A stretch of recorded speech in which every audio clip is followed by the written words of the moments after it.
Vendredi 7 août, 21h30, 20 femmes se préparent pour le départ du 10 000 mètres, une des épreuves les plus éprouvantes des Jeux, 25 tours de piste.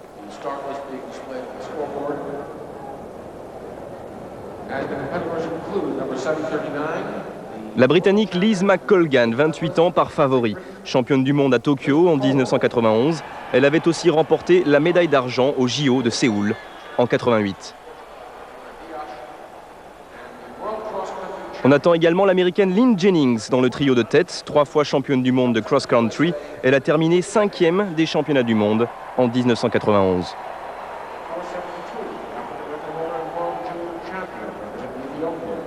Cette course va aussi opposer 2 athlètes venus d'Afrique. L'une est éthiopienne, Derartu Tulu. L'autre est sud-africaine, Elena Meyer. Aucune africaine n'a jamais gagné une médaille d'or d'une épreuve de fond aux Jeux Olympiques. Voici Addis Abeba, capitale de l'Éthiopie. C'est dans ces montagnes que les coureurs de fond s'entraînent depuis des décennies pour les compétitions internationales et nationales. L'entraînement en haute altitude et sur terrain accidenté a grandement contribué à leur succès des 30 dernières années. C'est maintenant au tour des femmes éthiopiennes de prendre le relais. Voici Derartu Tulu, la plus grande coureuse de fond d'Éthiopie. 2 ans avant Barcelone, alors âgée de 18 ans, elle a pulvérisé le record du monde du 10 000 mètres au championnat du monde junior et est devenue ainsi la première femme éthiopienne à détenir un record.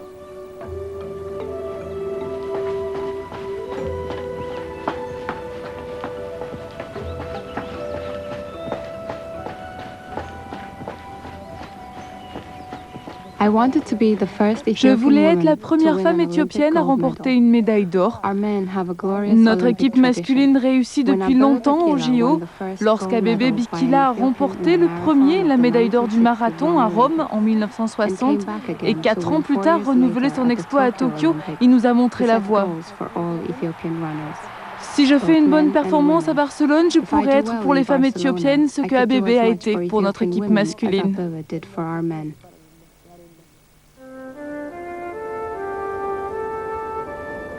Le Cap, Afrique du Sud, près de 2 millions d'habitants. À environ 50 km se trouve Stellenbosch, où réside Elena Meyer et son mari Michael, lui-même ancien coureur de fond. Elena Meyer est l'une des athlètes les plus complètes du monde, tout comme l'Éthiopienne Derartu Tulu. Elle est une célébrité nationale, mais elle est inconnue au niveau international.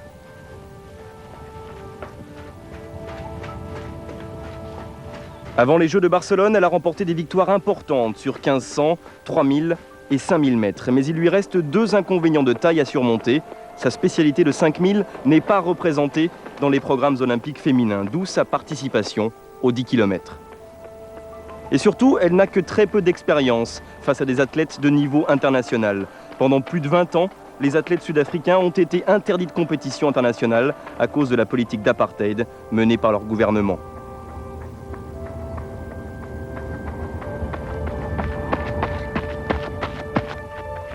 Les Jeux de Barcelone marquent également le retour à la compétition des athlètes éthiopiens après 12 ans d'absence. L'Éthiopie a en effet boycotté les JO de Los Angeles en 1984 et ceux de Séoul en 1988.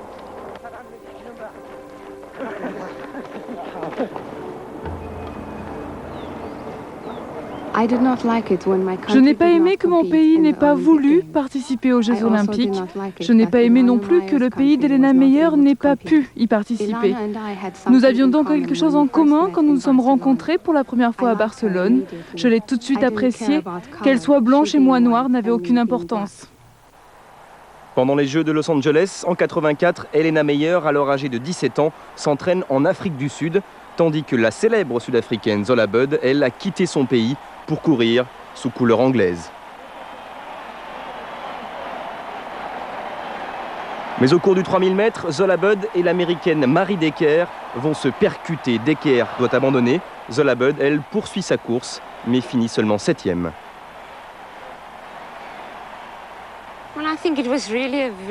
C'est vraiment un incident malheureux. Je crois que c'est un accident, disons, fréquent. Toute l'Afrique du Sud était désolée pour elle et la soutenait. Pendant des années, Zola Budd a dominé Elena Meyer, mais un peu moins d'un an avant Barcelone, lors d'un 3000 mètres à Dakar, Elena devance Zola et l'Afrique du Sud à nouveau, met tous ses espoirs dans les coureuses de fond.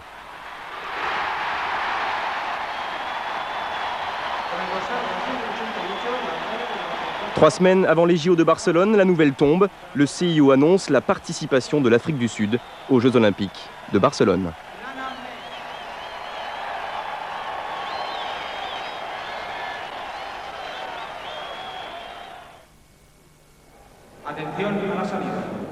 Retour au départ du 10 000 mètres féminin. Pour les 4 favorites, la stratégie est simple. La Britannique Liz McColgan et la Sud-Africaine Elena Meyer savent que pour gagner, il leur faut d'entrée essayer de prendre la tête du peloton. Elles doivent surtout imposer leur rythme et compenser les qualités de finition de l'Éthiopienne Toulou et de l'Américaine Jennings.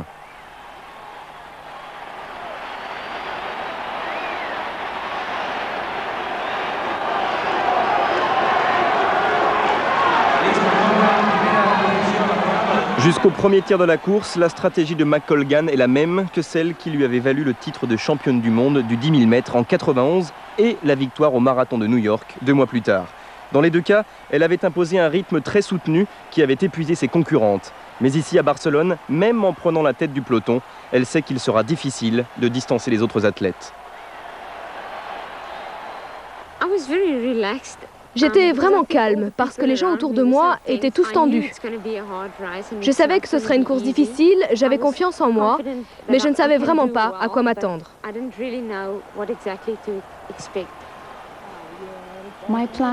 Ma tactique était la même qu'en qualification. Je savais qu'en restant dans le groupe de tête pendant toute la course, j'aurais la vitesse nécessaire pour battre les autres dans le dernier tour. Je suis donc restée derrière McColgan et Meyer. McColgan représentait un réel danger, mais je n'étais pas sûre d'Elena Meyer non plus. Ses performances étaient meilleures que les miennes, mais je l'avais battue facilement en qualification. Elle s'économisait peut-être pour la finale. À 10 tours de la fin, la Britannique McColgan est toujours en tête, suivie par Meyer et Toulou. Mais contrairement à sa course victorieuse, un an auparavant au championnat du monde, elle n'arrive pas à creuser l'écart avec le peloton. C'est alors qu'Elena Meyer prend une décision cruciale. Il fallait que je bouge et passer un tour très difficile. En fait, à ce moment-là, je me sentais bien, mais je ne savais pas ce qui se passait derrière moi. Derarte Toulou dépasse McColgan et se retrouve en seconde position, à quelques mètres derrière Elena Meyer. Jennings, elle, accélère et passe de la 7e à la 4e position, derrière McColgan. Quand Elena a dépassé McColgan, j'ai eu peur de ne pas gagner.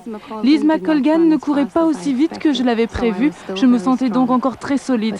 Mais maintenant qu'Elena a accéléré, je n'étais plus sûre de ma victoire. À 9 tours de la fin, Elena Meyer sait que pour gagner la course, elle doit réussir là où McColgan a échoué, épuiser ses concurrentes. Je savais qu'elle finissait très vite, mais d'un autre côté, on ne l'avait pas vue faire une course très rapide, donc je savais que je pouvais encore gagner, mais que ce serait très dur.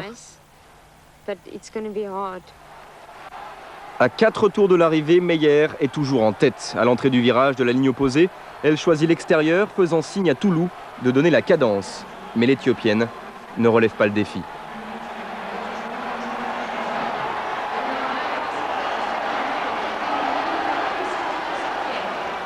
Jusqu'à 3 tours avant la fin, Meyer est suivi de Toulou. Largement distancé, McColgan est 3e et l'Américaine Lynn Jennings 4e.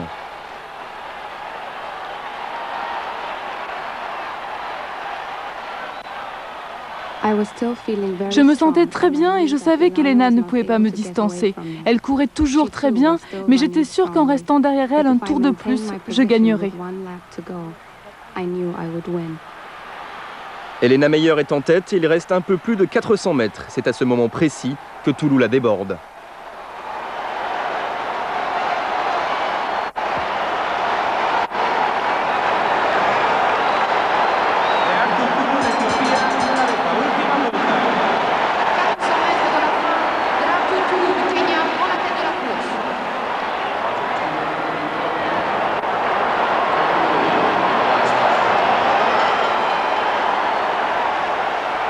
À chaque enjambée, l'Éthiopienne s'éloigne un peu plus et à la sortie du dernier virage, elle est seule en tête avec 30 mètres d'avance.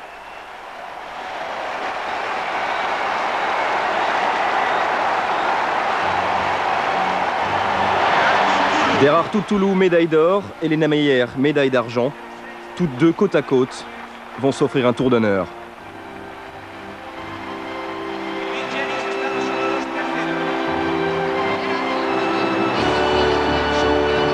Pour la première fois, une femme africaine remporte la médaille d'or olympique d'une course de fond. Symbolique, l'image fera le tour du monde. Dans quelques minutes, Derartu et Elena débuteront une nouvelle histoire. Entre-temps, 4 années se sont écoulées. Aujourd'hui, nous sommes à Atlanta.